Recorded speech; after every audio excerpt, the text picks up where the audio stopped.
Welcome to another video on our stock analysis request. My name is JC De Guzman, and today I'm going to answer the question of Seferino.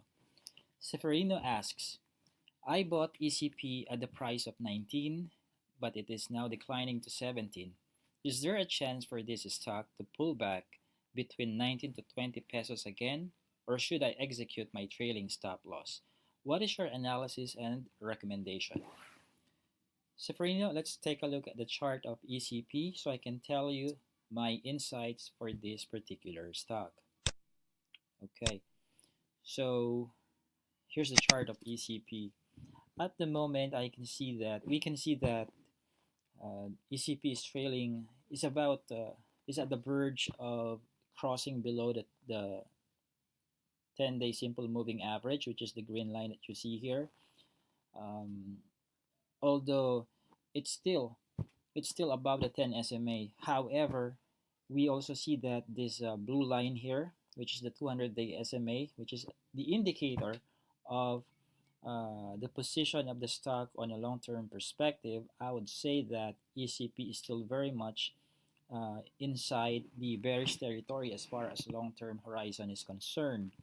Now, even if it's still bullish on a short-term perspective, being that it's still moving above the 10-day simple moving average, we have to consider the fact that it's now at the verge again of crossing below the 10-day simple moving average.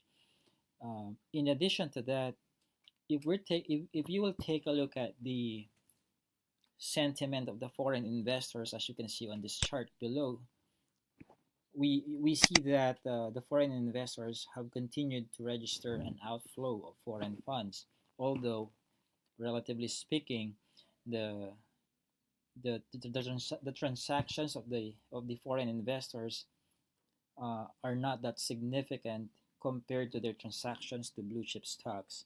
So nonetheless, of course, we don't see much appetite for the foreign investors to play actively or to trade actively on ECP. So ECP is not getting that much support from the foreign investors. So we cannot give an additional point for the bulls in this particular case as far as the foreign investors' stance is concerned.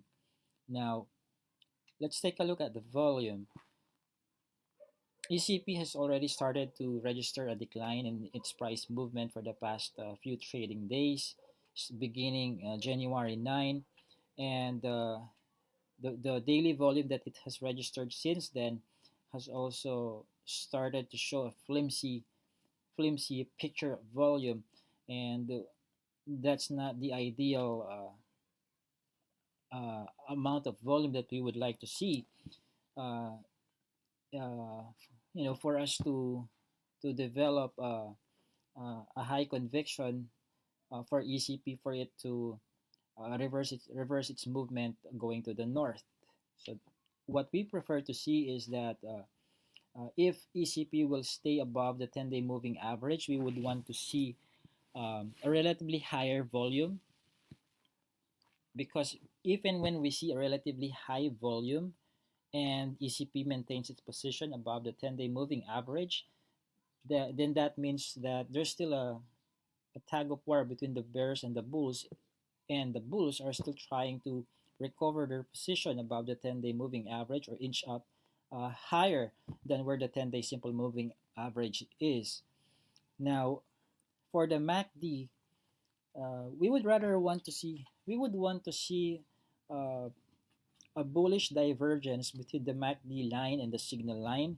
But as of the moment, I can see that zooming out this particular MACD histogram, I can see that MACD and the signal line are still moving in a consolidation phase. So this is a neutral movement, and it's quite challenging to identify a clearer trajectory on uh, the clearer trajectory on the potential direction of the uh, price of ECP.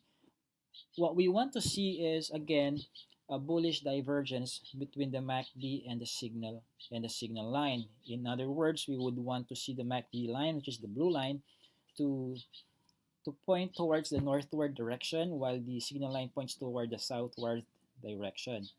But again, like what I mentioned a while back, if we would want, if ECP is to pull back again between your ideal range, which is between 19 to 20 pesos, it must maintain its position above the 10-day simple moving average with relatively higher volume. And of course, when that happens, we can expect that the MACD line will stay afloat above the signal line, the red line. Now let's take a look at the RSI. RSI maintains its position inside the neutral territory. So it complements my interpretation on the price movement of the sideways price movement of the price and the neutral movement of MACD as well. So bottom line is um, we would want to see ECP maintaining its position above the 10-day simple moving average. It doesn't matter if the foreign investors are net buyers or net sellers, since they are only registering a very minimal amount of foreign funds for this particular stock. And in addition to maintaining its position above the 10-day simple moving average, we would also want to see the MACD maintaining its position above the signal line and preferably registering a bullish divergence with the signal line. When that happens, expect RSI to follow through by pointing towards the northward direction as well. Now, regarding your question on whether you should execute your trailing stop loss or not, the thing here is that you need to identify or calculate your trailing stop loss before that's the preposition, okay, before you enter a new position on any stock. So by now you should already know by now where your trailing stop loss is. So the answer to that question is simple. Has your trailing stop loss already been hit? Has your trailing stop loss already been hit, Seferino? Because if it has been already hit, then you should have sold your ECP. What you don't want to happen is that holding your position for the particular stock, knowing that your trailing stop loss has already been hit. I don't think it makes sense. I don't think it makes sense calculating or spending time calculating your trailing stop loss just not only for you not to follow it in the end. So if you bought ECP at 20 pesos per share and it's now moving at 16 pesos and 60 centavos a piece, my arithmetic tells me that you already have a paper loss between 13 to 15%, probably more than 15% if you're going to add the taxes and transaction fees in the computation. So my question is 15% within your tolerable risk? What is the percentage of risk that you can only handle? Is it above 15? Is it more than 15%? If not, then you should have already cut your losses. That's part of the risk management, cutting losses. Cutting losses whenever the market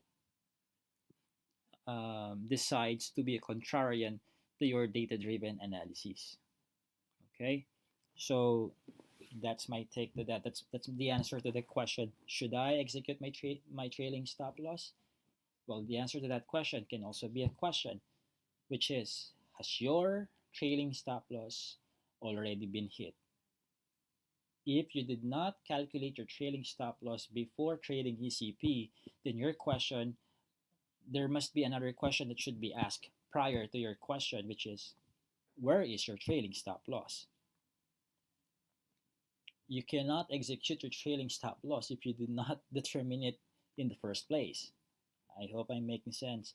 So Seferino, if you have follow-up questions about this analysis, don't hesitate to reply. I'm going to post this video, the link of this video, on the thread that you created for ECP, and I'm going to add it as well onto the video section right on your dashboard right here. Okay, so again, my name is JC de Guzman, And this is the video for our technical stock analysis request for today. Thank you.